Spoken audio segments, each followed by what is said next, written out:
दिन दहाड़े एक कत्ल, रात के अंधेरे में जलता हुआ अखबार का दफ्तर और एक अफवाह के चलते भीड़ का एक आदमी को नोच खाना। बांग्लादेश जल रहा है। जुलाई की उस तथाकथित क्रांति का वादा, एक नए और लोकतांत्रिक बांग्लादेश का सपना इस आग के धुएं में घुट रहा है। आज पड़ताल करेंगे कि वो कौन सी चीजें हैं जिन्होंने हमारे इस पड़ोसी देश का चेहरा बदल कर रख दिया।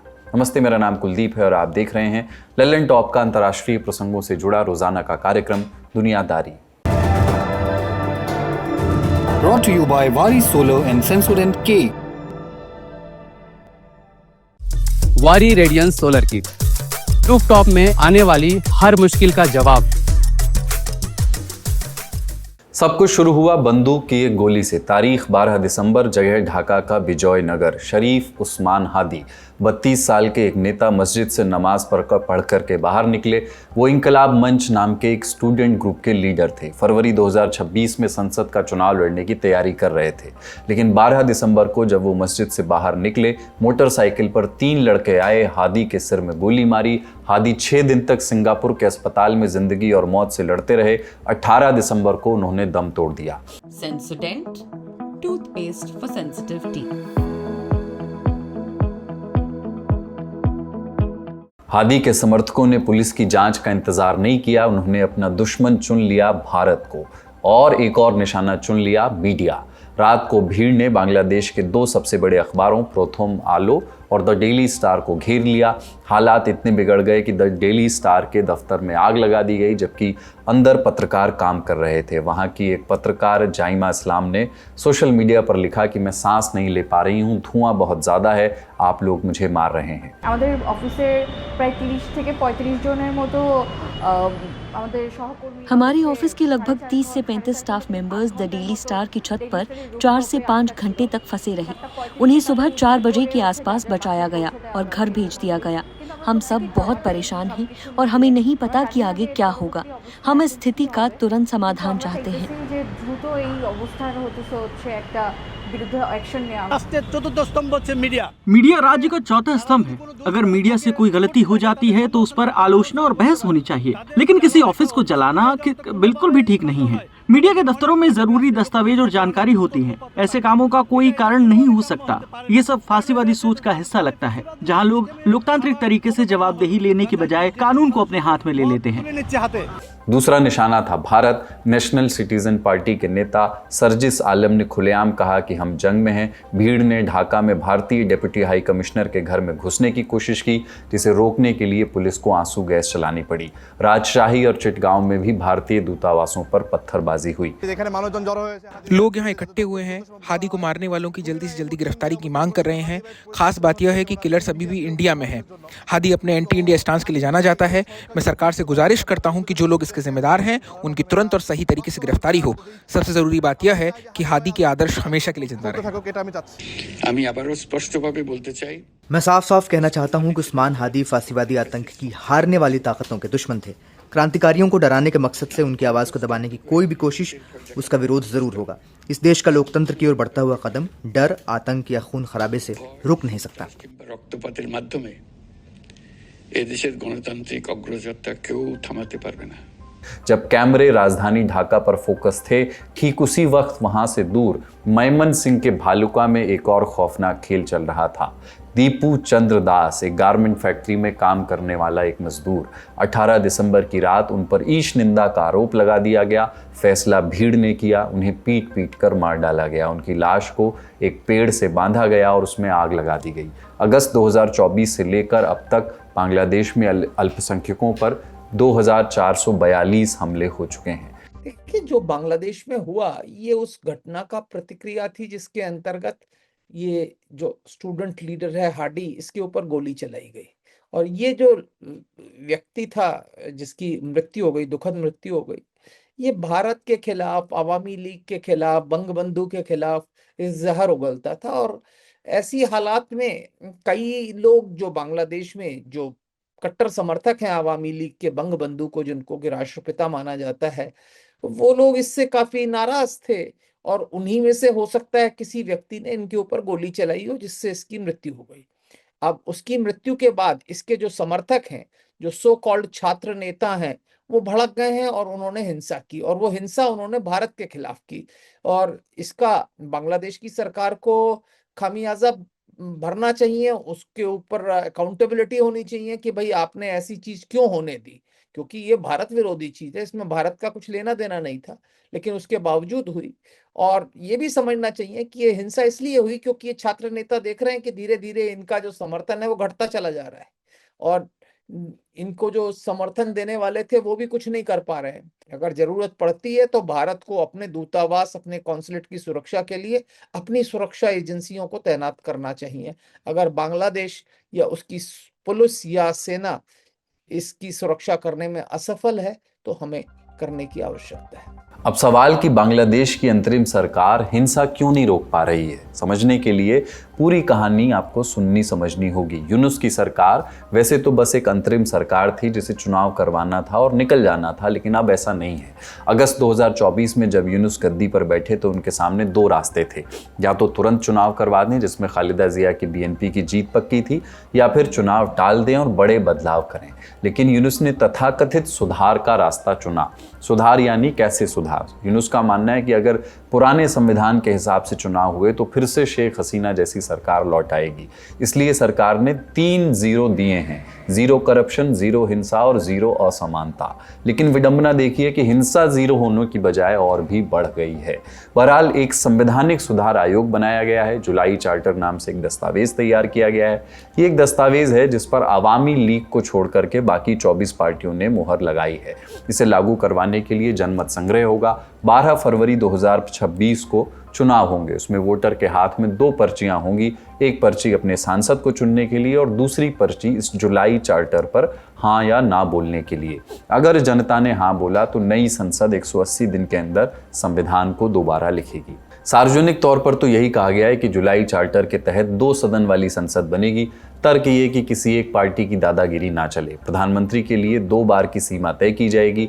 लेकिन जुलाई चार्टर बनाने वाले संविधान सुधार आयोग ने जनवरी 2025 में एक सिफारिश दी थी। कहा था कि संविधान से सेक्युलरिज्म, धर्मनिरपेक्षता, नेशनलिज्म और सोशलिज्म, समाजवाद जैसे शब्दों को हटा देना चाहिए और प्लूरलिज्म यानी बहुलवाद को जोड़ देना चाहिए। बांग्लादेश के मौजूदा संविधान का आर्टिकल 8 कहता है कि धर्मनिरपेक्षता इस देश की बुनियाद है। हालांकि 1988 से इस्लाम वहाँ का स्टेट रिलीजन भी है, तो ये खिचड़ी कैसे पकी? 1977 में ज़ियाउर रहमान की मिलिट्री लीडरशिप ने संविधान से सेक्युलरिज्म शब्द हटा दिया था। फिर 1988 में हुसैन मोहम्मद इरशाद के राज में संसद ने इस्लाम को स्टेट रिलीजन घोषित कर दिया। फिर 2010 में बांग्लादेश के सुप्रीम कोर्ट ने कहा कि 1977 में जो सेक्युलरिज्म हटाया गया था वो गैर कानूनी था उसका हटाया जाना, क्योंकि वो एक मिलिट्री राज ने किया था। कोर्ट ने सेक्युलरिज्म को वापस संविधान में डाल दिया। तो अब स्थिति ये थी कि देश सेक्युलर भी था और उसका एक सरकारी धर्म भी था। नवंबर 2024 में यूनुस सरकार के अटॉर्नी जनरल मोहम्मद असदुज्जमान ने कहा कि जिस देश की 90% आबादी मुसलमान हो वहाँ इन शब्दों का क्या काम। अब संविधान में क्या होगा क्या नहीं ये तो अलग बात है, लेकिन ज़मीन पर इसका असर दिखने लगा है। अप्रैल 2025 में ढाका में रविंद्रनाथ टैगोर का एक बहुत मशहूर उपन्यास है शेषेर कोबेत, उस पर एक नाटक होने वाला था, लेकिन तौहीदी जनता नाम के एक कट्टरपंथी गुट ने धमकी दी और वो नाटक कैंसिल करना पड़ा। ऐसा ही एक किस्सा मई 2025 में हुआ था। लालोन शाह जो कि बंगाल के बहुत बड़े फ़कीर और संगीतकार माने गए हैं, उनकी याद में एक लोक महोत्सव होने वाला था, लेकिन कट्टरपंथियों ने कहा कि लालोन के विचार इस्लाम के खिलाफ हैं। आयोजकों ने कहा कि हम कोई विवादित गाना नहीं बजाएंगे, लेकिन कोई सुनवाई नहीं हुई। इसके अलावा इसी बरस रंगपुर जिले में औरतों का एक फुटबॉल मैच रोक दिया गया। स्थानीय मस्जिद के एक इमाम ने कहा कि लड़कियों को इसकी इजाज़त नहीं मिलनी चाहिए। नवंबर 2025 में जमात इस्लामी के विरोध के बाद सरकार ने सरकारी स्कूलों में संगीत और फिजिकल एजुकेशन के टीचर्स की भर्ती ही रद्द कर दी। इनका कहना है कि संगीत हराम है। अब कुछ आंकड़े देखिए। बांग्लादेश हिंदू बौद्ध क्रिश्चियन यूनिटी काउंसिल के आंकड़े हैं ये। अगस्त 2024 से जून 2025 के बीच कुल 2442 सांप्रदायिक घटनाएं दर्ज हुई। इनमें हत्या, आगजनी और लूटपाट शामिल है। सिर्फ जनवरी 2025 से जून 2025 यानी इसी साल के शुरुआती 6 महीने के बीच 27 धार्मिक अल्पसंख्यकों का कत्ल कर दिया गया। इस बदलाव के दौर का सबसे खौफनाक अंजाम ये हुआ है कि काउंटर टेररिज्म का सिस्टम पूरी तरह टूट चुका है। सबसे बड़ा सबूत कि अंसारुल्लाह बांग्ला टीम यानी एबीटी फिर से जिंदा हो गई है। एबीटी का नाम कई नास्तिक ब्लॉगर्स की हत्या में आता है। 2010 के दशक में बांग्लादेश में कई ऐसे ब्लॉगर्स हुए जो इंटरनेट पर नास्तिकता को प्रमोट, रैशनलिज्म को प्रमोट कर रहे थे। इनकी संख्या 2015 के बाद तेजी से बढ़ने लगी थी। एबीटी ने इसे इस्लाम के लिए खतरा बताया और ब्लॉगर्स के खिलाफ कई कैंपेन चलाए, उनको जान से मारने के फतवे जारी किए। फिर ब्लॉगर्स पर जानलेवा हमलों का एक दौर शुरू हुआ कि 2013 से 2015 तक चला। इस दौरान कईयों की हत्या हो गई, कुछ बाल बाल बचे। इस संगठन को अंसार अल इस्लाम भी कहते हैं। इसके तार अलकायदा से भी जुड़े बताए जाते हैं। लेकिन यूनुस सरकार ने अगस्त 2024 में एबीटी के लीडर जशीमुद्दीन रहमानी को जेल से रिहा कर दिया। उसकी रिहाई का जश्न मनाया गया। रहमानी के बाहर आते ही उसने संगठन को फिर से खड़ा करना शुरू कर दिया है। दिसंबर 2024 में असम की एसटीएफ ने केरल से एबीटी के मेंबर मोहम्मद साद रादी को गिरफ्तार किया था। फरवरी 2026 में बांग्लादेश में चुनाव होने हैं। बांग्लादेश की आगामी राजनीति में इस चुनाव की बड़ी भूमिका होगी। कौन जीत सकता है ये चुनाव? सवाल के जवाब से पहले एक बात ये जानिए कि अंतरिम सरकार ने अप्रैल 2025 में ही अवामी लीग को बैन कर दिया। पुरानी सरकार चलाने वाली पार्टी को एंटी टेरर एक्ट के तहत बैन किया गया। ऐसे में शुरू में सबको लगा था कि शेख हसीना के जाने के बाद बीएनपी यानी खालिदा जिया की पार्टी आराम से चुनाव जीत जाएगी, लेकिन अब कहानी में ट्विस्ट आ गया है। पुरानी और बैन की हुई पार्टी चुपचाप इस रेस में अपनी जगह बना रही है। जमात इस्लामी इस पार्टी का नाम है। अमेरिका की एक संस्था है इंटरनेशनल रिपब्लिकन इंस्टीट्यूट। उन्होंने एक सर्वे किया है जिसमें 33% लोगों ने कहा है कि वो बीएनपी को वोट देंगे और 29% लोग जमात इस्लामी के साथ खड़े हैं। ये फर्क बहुत ज़्यादा नहीं है। इसी सर्वे में 53% लोग जमात को पसंद कर रहे हैं, जबकि बीएनपी को सिर्फ 51%। 2024 के स्टूडेंट प्रोटेस्ट के बाद छात्रों की नई पार्टी बनी है एनसीपी, उसको सिर्फ 6% लोग पसंद कर रहे हैं। जमात इस्लामी पाकिस्तान की समर्थक रही है। जमात के कई नेताओं को 1971 के युद्ध अपराधों के लिए फांसी दी गई। 2013 में उसे बैन कर दिया गया था। भारत के लिए भी इस पार्टी का सत्ता में आना ठीक नहीं होगा। 2001 से 2006 में बीएनपी और जमात ने मिलकर के सरकार चलाई थी। उस वक्त बांग्लादेश की ज़मीन का इस्तेमाल भारत विरोधी गतिविधियों के लिए हो रहा था। 2004 में हथियारों से भरे 10 ट्रक पकड़े गए थे जो भारत भेजे जा रहे थे। उस समय बांग्लादेश के गृह मंत्री थे लुत्फुज्जामान बाबर। उन्हें बाद में फांसी की सज़ा हुई थी, लेकिन हसीना के जाने के बाद उन्हें कोर्ट ने बरी कर दिया है। देखिए, कुछ नहीं मिला, बांग्लादेश बर्बाद हो गया। शेख हसीना के अंदर जिस तरीके की आर्थिक प्रगति बांग्लादेश कर रहा था वो सारी रुक गई है, और बांग्लादेश जिस प्रगति पथ पर था उससे वो डीरेल हो गया है और अराजकता का माहौल फैल गया है। और ये जो तथाकथित अंतरिम सरकार है ना, ये सरकार बनने दे रही है। चुनाव की घोषणा कर दी है। मुझे लगता नहीं कि चाहते हैं चुनाव हो, और इस तरीके की हिंसा की घटनाओं को इसीलिए प्रमोट किया जा रहा है कि चुनाव को फिर स्थगित कर दिया गया। तो ये एक कारण हो सकता है जिस कारण ये हिंसा हम देख लें। तो ये तो रहे बांग्लादेश के हालात और उसके पीछे की वजह। इसका भारत पर और पूरे दक्षिण एशिया पर क्या असर होगा, इस पर हमने लल्लन टॉप शो में विस्तार से बात की है, उसे भी आप देखिएगा। फिलहाल ये खबर यहीं तक। अब सुर्खियां। अमेरिका में एप्स्टीन फाइल्स की तमाम तस्वीरें पब्लिक हो गई हैं। विपक्षी पार्टी डेमोक्रेट ने ये दर्जनों फोटोज पब्लिक की हैं। यह है पहली तस्वीर। माइक्रोसॉफ्ट के फाउंडर बिल गेट्स एक लड़की के साथ अनआइडेंटिफाइड लोकेशन पर दिखाई दे रहे हैं। लड़की का चेहरा इसमें ब्लर है इस तस्वीर में। दूसरी तस्वीर आपको एक प्राइवेट जेट की नज़र आएगी। इसमें जेफरी एप्स्टीन के साथ जो शख्स दिख रहे हैं उनका नाम है नोम चॉम्स्की, पेशे से भाषा वैज्ञानिक, दार्शनिक और पॉलिटिकल एक्टिविस्ट। तीसरी तस्वीर एक चैट का स्क्रीनशॉट है। इसमें जे नाम के शख्स को कथित तौर पर लड़कियां पहुंचाने की बात हो रही है। चौथी तस्वीर में एप्स्टीन खुद 3 लड़कियों के साथ दिखाई दे रहा है। इसमें भी लड़कियों का चेहरा ब्लर किया गया है। इन तस्वीरों में एक महिला के शरीर के अलग अलग हिस्सों पर लोलिता नॉवेल की पंक्तियां लिखी हुई हैं। ये तस्वीरें अभी जांच के अधीन हैं, जो कि अमेरिकी संसद की हाउस ओवरसाइट कमेटी के डेमोक्रेट सदस्यों ने जारी की हैं। ये कदम उस समय उठाया गया है जब अमेरिका की डिपार्टमेंट ऑफ जस्टिस को एप्स्टीन से जुड़ी गोपनीय फाइलें सार्वजनिक करनी है। पिछले महीने कानून बना एप्स्टीन फाइल्स ट्रांसपेरेंसी एक्ट। इसी कानून के अंदर डिपार्टमेंट ऑफ जस्टिस को एप्स्टीन से जुड़ी फाइलें अब पब्लिक करनी है। डेमोक्रेट सांसदों का कहना है कि ये तस्वीरें जनता के प्रति ट्रांसपेरेंसी बढ़ाने के लिए पब्लिक की गई हैं, साथ ही एप्स्टीन के नेटवर्क की झलक भी दे रही हैं। कैलिफोर्निया के सांसद रॉबर्ट गार्सिया ने कहा है कि इन तस्वीरों ने नए सवाल खड़े कर दिए हैं। उन्होंने मांग की कि एप्स्टीन से जुड़ी सभी फाइलें अब जल्दी ही पब्लिक की जानी चाहिए। सरकार का पक्ष भी सुनते जाइए। व्हाइट हाउस ने कहा है कि इन नई तस्वीरों से सरकार का रुख नहीं बदला है।